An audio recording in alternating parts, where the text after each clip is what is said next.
Днес ще има смяна на масло в домашни условия.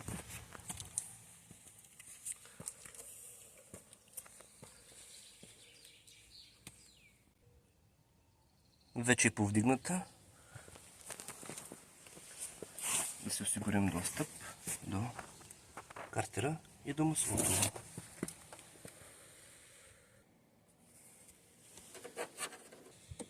Това е двигателя.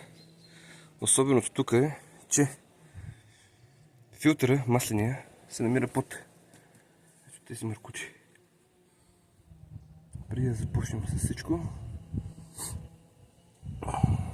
тук се долива, ще сваля маркучите, ще пусна старото масло и когато той изсече, ще смена филтъра.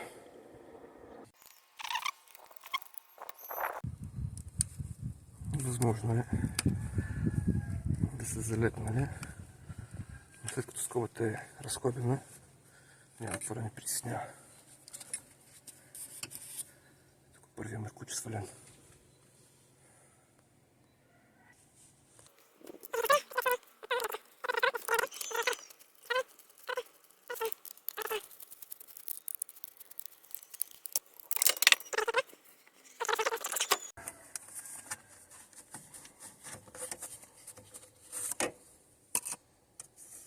Ми се струва, че има така нареченото побългаряване. Водопроводна тръба се използва за въздуха на турбото и за неговото охлаждане.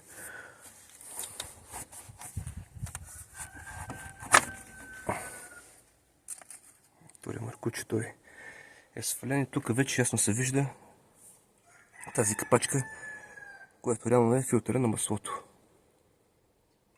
Вече се намираме под колата. Тук само ще покажа пробката. Ето е пробката, тя е с ключ имбус. Неговия размер после ще го посоча. Предвид това, че няма да мога да снимам едновременно да пускам маслото, сега показвам само къде е пробката, после като пусна ще покажа и как го източвам в домашни условия. Маслото вече е пуснато, източва се в тази отрязана туба. Малко импровизация, но пък върши работа. След като вече сточи маслото, нали, разбира се, трябва да се отвори капачката по-лесно да излезне. Идва ред на филтъра. Филтъра е с камък 36, най-лесно се сваля.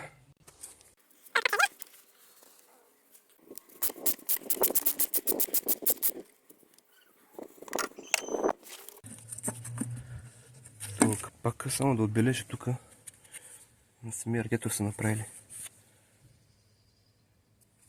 едно уширение за по-лесно изкърване на капака. Ето го. Капака. Изкарваме стария филтър.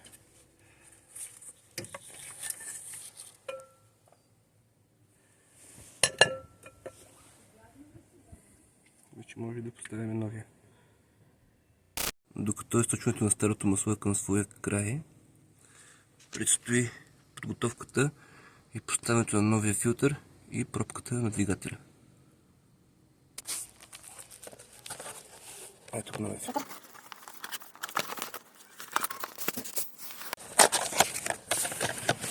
В комплекта трябва да има две уплътнения гумени.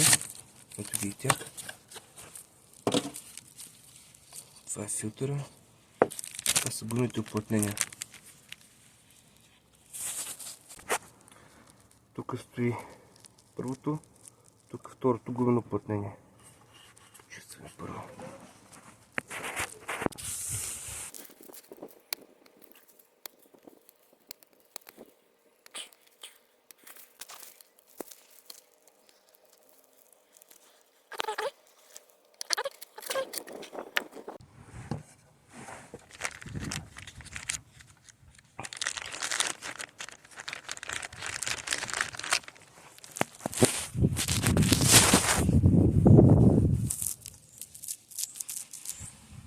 Хубаво да се сложи малко маслоце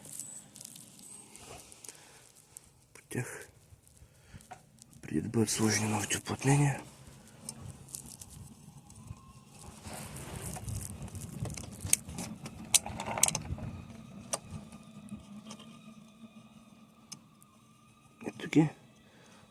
сложено.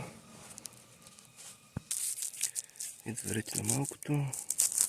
Много малко маслоце.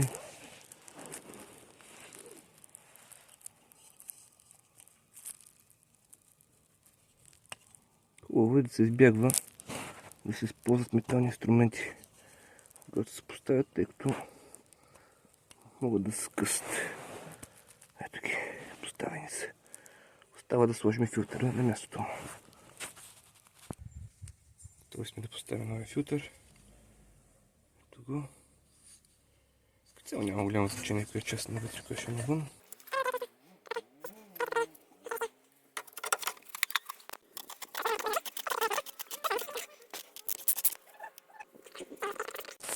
Следващото е смяната на дифтунгата на пробката. Изпърсваме старата пробка максимално добре. Махваме дифтунгата и поставяме новата, след като, разбира се, отново избършим пробката. Ето вече е чиста. Така, старата отива на буклука. Маслото вече е приключило, явно, щом е на изкапване.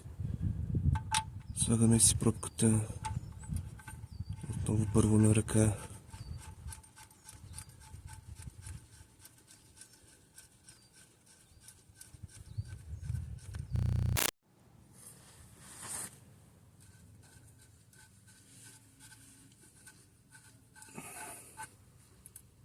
Когато стигнем до края, размера на имбуса е 8.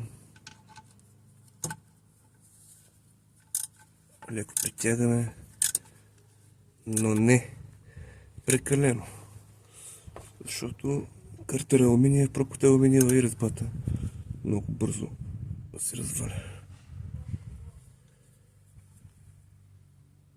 Това мисля, че е достатъчно.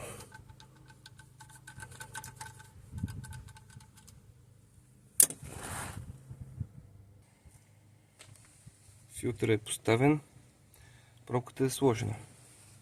Остава да си върнем мъркучите или тръби.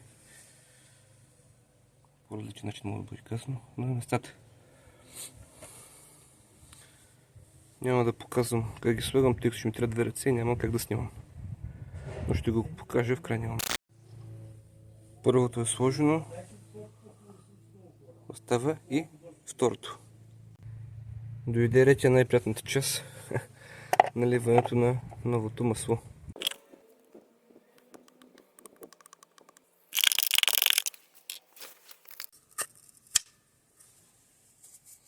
Сега следващата процедура. Запълване на автомобила. Изчакваме да напълни филтъра за маслото. Разбираме, че това се случва от лампичката вътре на таблото. И измерваме нивото посредством щеката, ако е необходимо, доливаме още.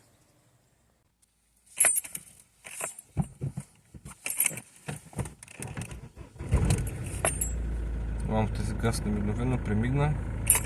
Що не след къпнало, значи е подкачило.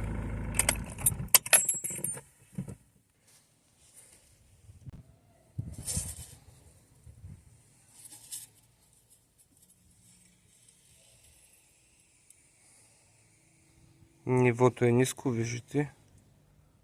Няма на щеката, затова ще долеем още. Отново проверка за маслото. Да видим как е нивото.